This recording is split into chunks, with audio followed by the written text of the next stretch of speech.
Coming up on 101 West, a project to turn tires into clean energy with the added goal of helping the environment. It sounds like something the city of Youngstown would welcome with open arms. But that is not the case. Tonight, our Watchdog report investigates SOBE Energy Solutions' plan. Will it work? Is it safe? What could happen? Plus, we sit down with the man who came up with the idea for his first in-depth interview on how he's betting his plan will work. 101 West starts right now.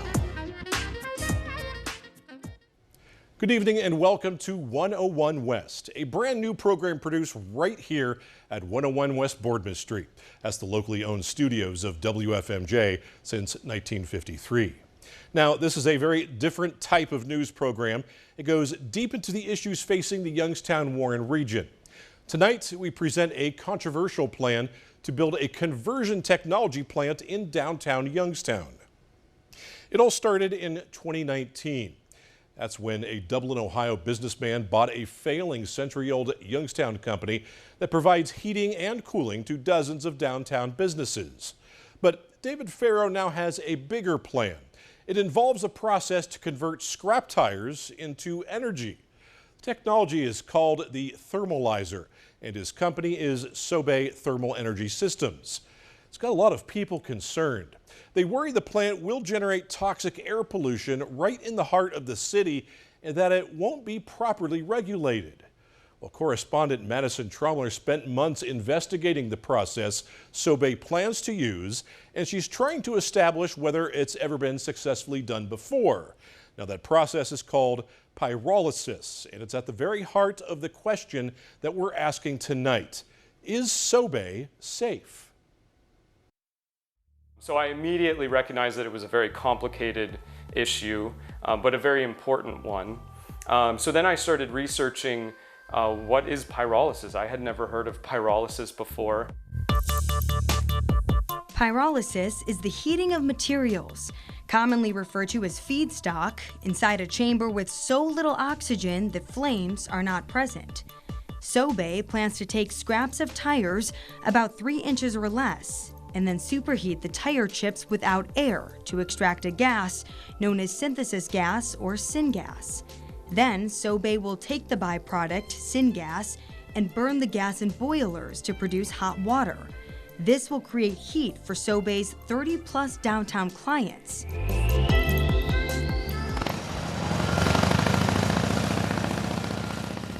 Downtown is where the new operation will be located, smack in the middle of a central business district. The site is just off 5th Avenue, near the heavily student-populated Youngstown State University and a county jail that houses hundreds of inmates. There are many reasons the project is not welcome here by the city of Youngstown. I don't think you're going to see us just sit down and say, oh, well, they issued a permit, it's a done deal. That's not the case. We want to focus, and my main goal is the health and safety of this community, and that's what we're going to continue to focus on. One former U.S. EPA administrator tells us nearly a dozen pyrolysis or gasification plants are constructed in the United States. But experts we spoke with say not all have succeeded, and many have struggled to find a way to profit from the process. Right now, the Ohio EPA says there are 8 pyrolysis facilities that operate in Ohio, and how they apply the pyrolysis technology differs in each case. In other words, they are doing pyrolysis, but not necessarily in the same way or with the same raw materials. Comparing operations and data from other existing plants is not apples to apples. We could not find a track record in the U.S. to support what SOBE plans to do, but does that mean SOBE's plans are inherently unsafe? Chemical engineer Dr. Christian Roy has been researching the science of pyrolysis for decades and manages his own pyrolysis operation based in Quebec. Roy says if managed carefully, there are many benefits to certain pyrolysis processes that can help with local waste pollution and recover useful materials. But Roy says there are potential health and safety hazards to look out for with such a complex process. Have to be cautious in saying that all pyrolysis processes are safe. It depends on the feedstock, the temperature that is used. Certainly, that is of concern. The best place to have a pyrolysis plant, though, is away from houses, because once in a while, if you open barrels, there's a spill, it will smell, and that's not pleasant. So it has to go to an industrial plant, certainly not close to houses. I would not recommend to have any pyrolysis plant in middle of the city. Certainly not.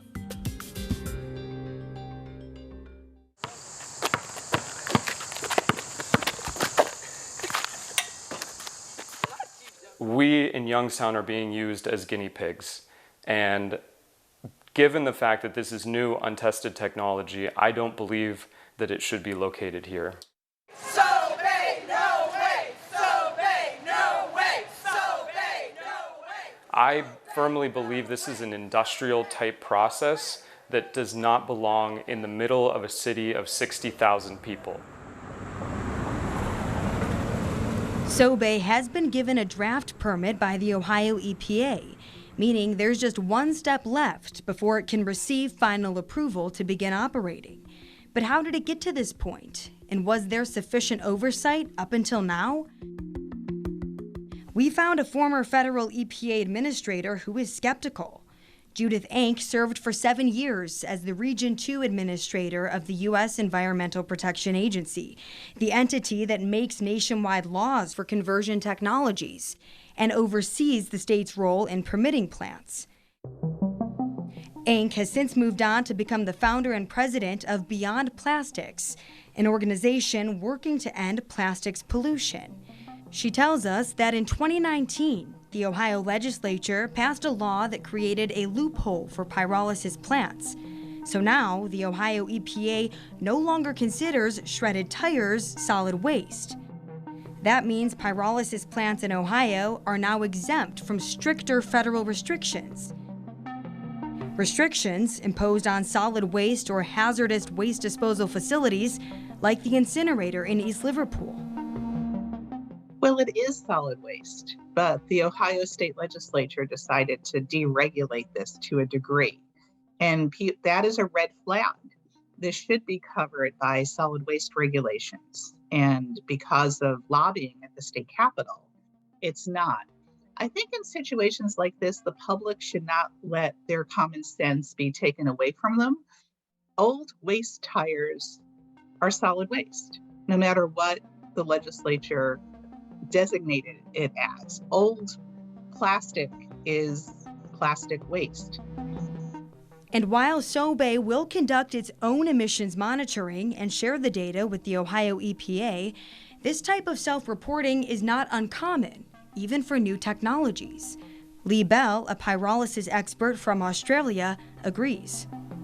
It's very rare to have a situation where you would have officials coming down and conducting testing, unless there's been a major incident, a fire, a spill, an explosion. Then you would have regulators coming down and investigating the situation, but they don't come down and do the testing. Generally, these are self-reported by the industry. The Ohio EPA says they will step in if a problem is found. If it's found that a pollutant is exceeded, then we have to evaluate that to see, is that a violation? Is there something they could have done to prevent that? Or is that really just the process and how it's going to operate? And we would have to reevaluate that. Is it still safe for the area?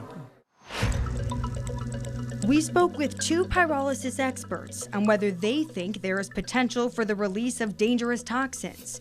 Both said it could happen if equipment is not managed diligently throughout the entire life of a facility.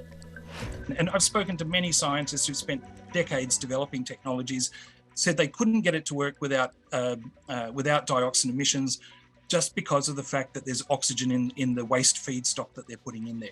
They can't keep it out completely. A tire is being turned into light compounds like benzene, toluene, xylene, which are undesirable molecules. You know, we've banned benzene from gasoline in the past. If for some reason there are some molecules of benzenes are not burned into a process, it will find its way into the air.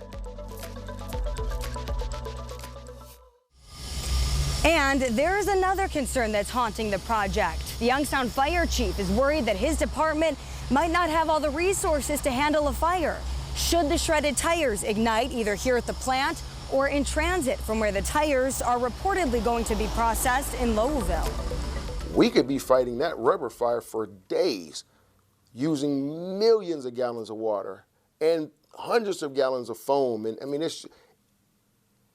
could we do it? Yes, but it'd just be, logistically, it'll be a nightmare. I've never experienced anything like this. All I can do is wait until this plant opens and hope that this CEO is forthcoming with everything that all the questions that we're going to have and all the questions that any entity is going to have. I'm not saying that I won't believe him because, I mean, he knows more about it than I do. But I'm the fire chief. I can't look at it through his eyes. I have to look at, okay, I understand you're saying that it's safe, but what if? Honestly speaking, what if? What if something happens up here that's never happened anywhere else? What if? Coming up, Madison sits down with David Farrow, the CEO of SOBE. You're watching 101 West, and we'll be right back. Welcome back. The man behind SOBE Energy Solutions' plan to build a conversion technology plant in downtown Youngstown is David Farrow. Farrow faces an onslaught of opposition, everything from citizen protests to a resolution by City Council opposing the project. Madison Tromler recently talked to Farrow, who stands by the technology, and he says it's safe. Now, this is the first time Farrow has sat down for an in-depth interview. Mr. Farrow, thank you for sitting down with us. Sure, of course, thank you. Now, as the CEO of SOBE, you've heard all the concerns, you've been to the meetings, you've heard about what people are saying about SOBE. So what can you say to the Youngstown community to ensure this is safe? Well, I wouldn't be doing it if it wasn't. I mean, we're talking 25 years of being in the energy business, providing services to Fortune 100 companies, teaching them how to be more efficient, more cost-effective in how they manage their energy infrastructure and manage their energy equipment. The last thing I'm going to do is do something that's dirty or pollutants or provide harm to the environment or even people. So my whole life has been about providing value in that space in a safe and reliable way. So the issue you really have here is a lack of understanding the differences between technology and not admitting what we don't know, right? So if you don't know something, it's easy just to kind of lump things together and say, well, that's this, when we're really that. And so there's a complete difference in the technology that we're deploying versus the pyrolysis that is traditionally being talked about here. And there hasn't been, in my opinion, a good amount of effort put forth to understanding actually what we do. This has never been done before in the United States on a commercial scale. So you have no track record.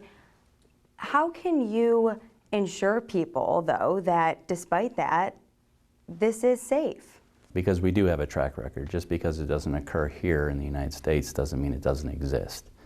So in Germany, we do have a facility that has been in operations for a very long time, 20 plus years, been permitted by the regulatory front there.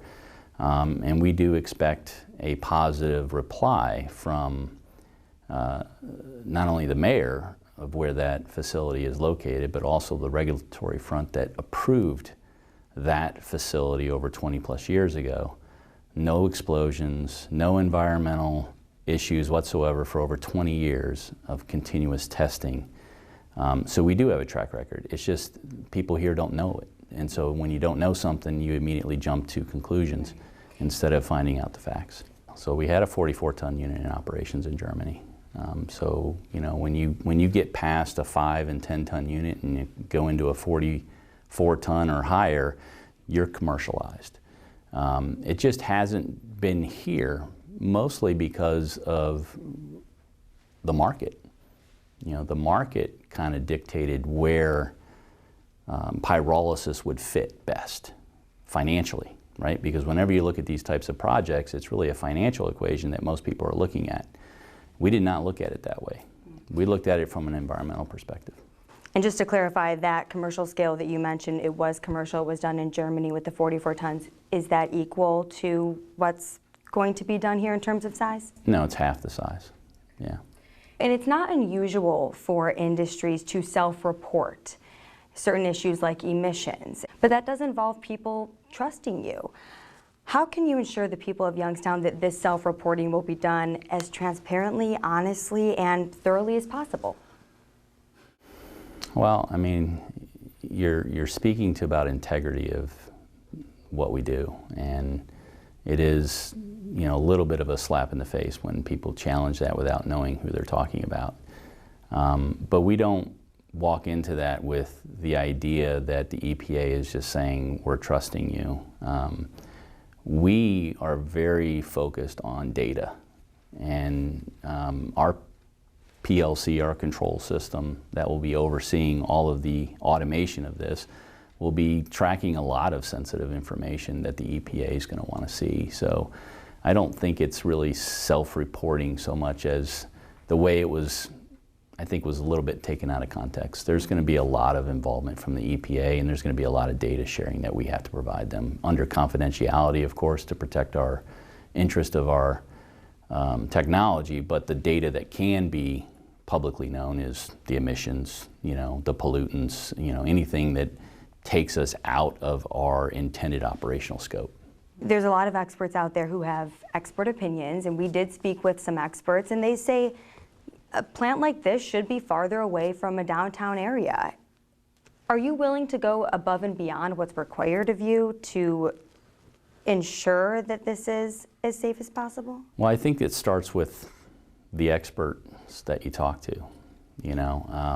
What are they the experts in? Are they the experts in the pyrolysis that are operating in other states today? That's not applicable here. So you can't take, just because you saw one pyrolysis system operate, you can't take the operational characteristics of that and apply it to this system. So until somebody actually says they spoke to me, they spoke to the distributor of the technology or the inventor of the technology directly to find out why this is different, I really don't accept them as an expert. So no concerns to people you're saying who live nearby, they shouldn't be concerned? They really shouldn't. This will be an extremely clean, safe operational system. In fact, our emissions are way down, and they continue and will continue to stay down. So you asked if I will go above and beyond. Yeah, we will, and we're already doing that. We're going above and beyond because we're going to actually put carbon capture technology on top of our emissions to further reduce our CO2. Even though we're way below history here. I mean, this system used to put out over 1,000 tons a year. We're not even a fraction of that, and will continue to be a fraction. We went from a major source, from an environmental, down to a minor, and we'll stay in that space with the thermalizer. How closely will you work with the fire chief to ensure there's a fire safety plan in place in the event of any kind of fire, whether that be a chemical or a tire chip fire of any kind? How closely will you work with him? Well, we'll work with them as close as they want to work. We're certainly going to make the facility to code at a minimum. And there's a lot of fire suppression that goes into this, a lot of fire protection that we have to do to bring this facility up to code, right? Because it hasn't been up to code for a very long time, right? It's been grandfathered in.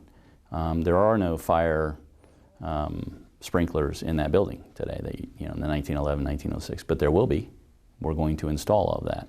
We're going to have fire suppression and fire protection for the tire chips. We'll have the same thing in where the thermalizer will be stored. And so, yeah, no, we'll be up to code. We'll work with the fire marshal to understand if there's anything of interest on his part after he sees the fire protection code, but we'll design that through a professional fire protection agency. And working with the local fire department, I know the fire chief mentioned that of course they've never dealt with a plant like this before. Would you be willing to work with him and provide any additional resources if need be? Well, that's a discussion that we can sit down and have a talk about. I don't know what the deficiencies are there. That's not my area of expertise, that's his. So I'm certainly willing to sit down and listen to what they need, what they feel they need, or what deficiencies they have, and how they would treat or manage this facility. But I'm quite confident that we will never need the fire department to come to that facility. We would be able to do anything we need to do ourselves. Is there anything else that you want to add, Mr. Farrow? I just think that it would be better if we actually spent more time talking about the differences, understanding the differences, instead of yelling and screaming about what we think the differences are. There's a lot of folks that are well-educated people, but because they have either their own conflict or maybe some political conflict, that they're interjecting into this environment. And it's unfair. It's unfair to the people that work for SOBE. It's unfair for the people that will be working for SOBE in the future. It's unfair for the community in Youngstown to potentially try to forego a revolutionary, innovative technology that can bring a lot of change, a lot of jobs. And we talked about our city council members, right? They said $16,000. What's the average salary? That's what they were talking about in the meeting. That was the president of our city council talking about the average salary of $16,000. We're way north of that. And we're bringing a lot of jobs to the community, and we're going to clean the environment.